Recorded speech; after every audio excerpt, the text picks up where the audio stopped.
The upcoming MMO Loftia currently has 3 large zones that we can explore through in the closed beta, featuring a wide variety of activities, collectibles, sites, secrets, and more. Throughout any player's experience in Loftia, a very large chunk of your playtime is going to be spent out in the open world maps. So today I want to highlight the 3 unique zones officially known as districts in Loftia, mostly highlighting the vibes and aesthetics while also mentioning some of the big important features. So let's get started. First up is Loftia City. This is the starting district within the game that every new player who starts a new Loftia character will be starting at. As you might expect from the name of the district, this is a city, featuring a ton of random NPCs walking all around here and interacting with the world in a variety of different ways. But on top of all of the random NPCs, there are a ton of important NPCs too, like Pebble, who's your friendly little guide, Milo, who will help you out with some of the technical aspects of the game, Ryder, who is in charge of sending players out on adventures to various islands, June, who is in charge of the global village, Amani, who is in charge of all things permits, Linda, who is our friendly neighborhood clothier, Estella, who runs the furniture shop, and right at the start of the game you can find Hazel at her seed shop here. Beyond all the various merchants and NPCs, there are 4 large areas that feature a variety of salvageable items and forageable items that players can gather. These are important not only for leveling up the respective skill connected to each one, but are important to gather materials for crafting needs, especially as you're getting your house up off the ground. You will likely spend a good chunk of time in these 4 areas just gathering everything you need to craft whatever you need or want. In the southwest corner is the Scrap Quarter. This is one of the first areas you enter when you begin the questing experience in Loftia. This location features a bunch of various apartments and streets all around here with a ton of decorations everywhere. I especially love all of the power lines that are going from building to building, but even more than that, I love seeing all the trees, both real and also ones made up of solar panels, looking down upon this entire quarter. If you are looking for some certain crafting materials, you can come to the Scrap Quarter to find some plastic discards, as well as metal scraps, as well as screws. In the southeast corner is the construction site. In many ways, this location is similar to the Scrap Quarter, but is much less developed. While there was a ton of stuff built in the Scrap Quarter, the construction site is a lot less built up and features a ton of scaffolding. As such, it also feels a fair bit more open, which can also be demonstrated by the fact that you can climb around a lot of this area, allowing you to see and find some special things. But if you're only interested in gathering crafting materials, you can find clay around here as well as scrap wood, which is one of the items I've needed the most of as I've done a fair bit of furniture crafting. In the northeast corner are the hills. Just because we're in a city doesn't mean everything has to be streets and buildings. The hills is a predominantly nature-filled area with some paths going through here, allowing Loftians to explore and just be outside. There are a ton of waterfalls all around here that are so incredible to see, and I love how they just pour down into this area and into the little lake located around here. Speaking of the lake, I particularly like this dock with the tiny little fishing boat, but continuing through the hills, you can just see a bunch of fun things and can also find some more items to gather. There is clay here as well, but there's also plant fiber, portobello mushrooms, and wild berries that you can forage all around the various hills.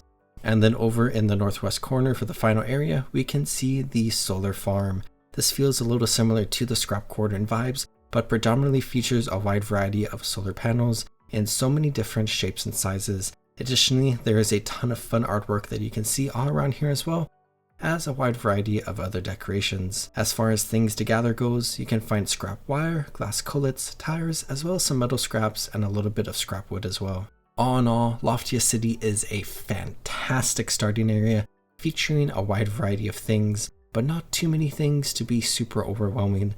The map feels pretty open, but is definitely the smallest of the 3 maps. That, combined with all the stuff that is here, combined with the fact that all players start here, means that there's just constantly a ton of players running around alongside all of the NPCs walking around, making this entire area feel very active.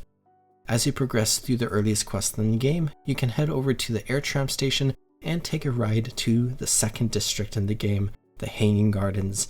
While Loftia City felt like a pretty urban area with a little bit of nature stuff going on, the Hanging Gardens is the opposite, where it is jam-packed full of nature with a little bit of civilization going on.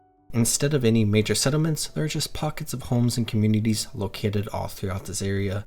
The most populated part of the map is definitely right at the beginning with the massive garden area known as the Grove. There's a lot of stuff going on here, and if you love gardens, you will love it here. There are so many plants, butterflies, waterfalls, cute bridges, and so many other fun decorations that just makes this area feel very cozy. You have Herb, the gardener, located here, as well as Arlo, who is connected to the special community farming event that takes place here every hour, where players can team up together to try to farm as many vegetables as possible. If you are looking for items to gather, you can find some jute around here. Continuing away from the Grove and into the more sparsely populated area, you can find a handful of little collections of buildings where people are just trying to live off of the land and live their own lives. The most prominent of these little settlements is Windmill Island, where you can find a giant windmill, as described, alongside Hazel the gardener, who comes out to this area after you finish the beginning parts of the game. Around these different areas you can find rattan as well as copper scraps. There are also a variety of caves around the Hanging Gardens where you can find bauxite ore. Another super fun area is the bamboo forest that is just so wonderful to walk through and has a bunch of bamboo that you can gather. On the western end of the map, you can find Kasim, the scientist and resident fish expert at the floating village, which is just a really fun location that hits the vibes of a fishing village floating in the skies perfectly. Once you learn how to fish, you can go to most of the various bodies of water in all the districts and find fish that you can catch. In the Hanging Gardens, one of the most prominent fishing locations and also one of the most prominent features of the map is the Central Garden. Located in the middle of everything we have talked about thus far, you can just find a massive lake that is absolutely gorgeous. And running around the lake, you can find a ton of fish to catch alongside some algae and plant fiber that you can gather. Heading north, you can find Coon standing in front of the entrance to the Overgrowth. To get into this area normally and to gather most of the materials around here, you need to upgrade your hammer as well as your pruner. This entire area is an explorer's dream. If you like to wander through a large area with so many different areas, nooks and crannies, the Overgrowth is perfect for you.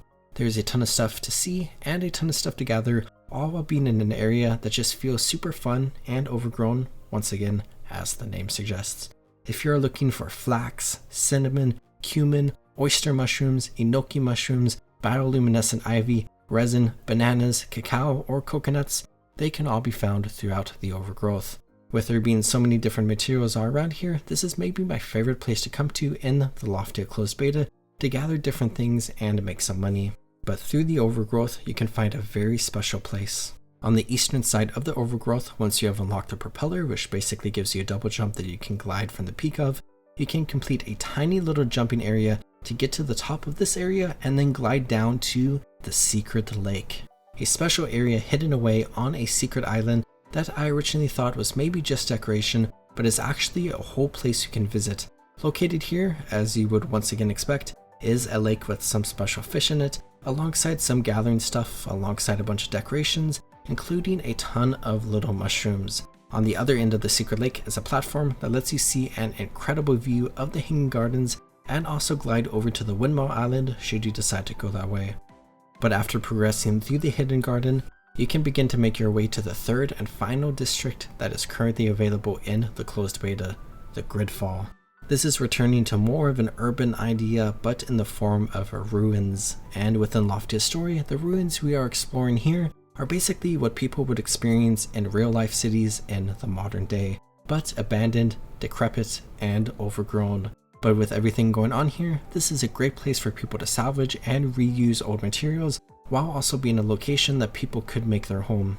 Right at the start of the map is the Historical Quarter, maybe the area of the Gridfall that is most like what I just talked about, featuring a ton of old Earth architecture, decorations, and vibes. You can find Cliff, who is the tram operator around here, alongside a bunch of different things that you really only find in the Gridfall, like the rails. Everything around here is falling apart, crumbling, and barely holding on, allowing a ton of fun opportunities for exploration, as this entire area is pretty intricate with a lot of different areas to go to. Around here you can find vines that you can gather, as well as some other stuff like electronic scraps, wild greens, rusted metal, and glass cullets that can also be found throughout Gridfall. Here and throughout the rest of Gridfall is also stuff that you can repair with your wrench that will give you rust-resistant alloys. But maybe one of the most interesting things is the entrance to Urbex. This is something that has risen to being one of my favorite pieces of content in Loftia. Basically, they are small little pieces of semi-instance content away from the rest of the map where you go inside the different buildings. Your camera shifts to look top down on you as you explore really cool environments in search of artifacts, but also different collectible materials like magnets, fabric scraps, as well as the occasional carbon fiber and power cables. Continuing further into Gridfall, you can find a variety of areas with just a bunch of different things to gather and other things to repair. You can go underneath the map into an area known as the Underground that is similar to the Overgrowth, where you need to upgrade your hammer and pruner to get through here efficiently, this time to level 3. Around here you can find stuff like sand, gears, and more urbex entrances. Throughout the Patchwork Plaza you can find a ton of cardboard that you can gather with your pruners. Occasionally throughout Gridfall you can find trash piles that you can salvage a bunch of stuff from, but you actually get more rewards from them should you salvage it with another player. In the Neon Alley you can find the kinetic energy program ran by Leela, where you can do movements to generate energy. You can find Milo in this map too, alongside his sister Mita, who are working on various things for Gridfall. On the western end you can find Dr. Marie, who is a botanical scientist who designed the hydroponics systems. And in the southeastern corner you can find Athos, who is running the museum here, a gameplay system that you can actually interact with by bringing artifacts here.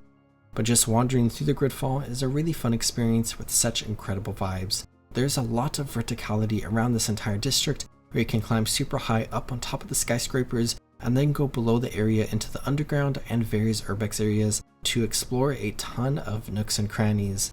But there's one final area once you unlock the rail boots. From the historical district you can hop onto the rail to get to the concrete jungle. This area is similar to the rest of Gridfall, with just a bunch of different areas around here with a ton of nooks and crannies to explore, urbex to dive into, and some materials to find. This is just another area that takes a bit longer to get to than the rest of the map, but is so fun to explore. And that's the video. I hope you enjoyed. I love the maps in Loftia a lot, and I am excited to see what we get in the future. To rank them really quickly, I would say that the Hanging Gardens is my favorite map aesthetically and visually, while the Gridfall is my favorite map to explore and do stuff in, while Loftia City is my favorite map to just sit in and chill. If you want more Loftia content, make sure you subscribe and let me know. I hope y'all are taking great care of yourselves. Have a good one, everyone.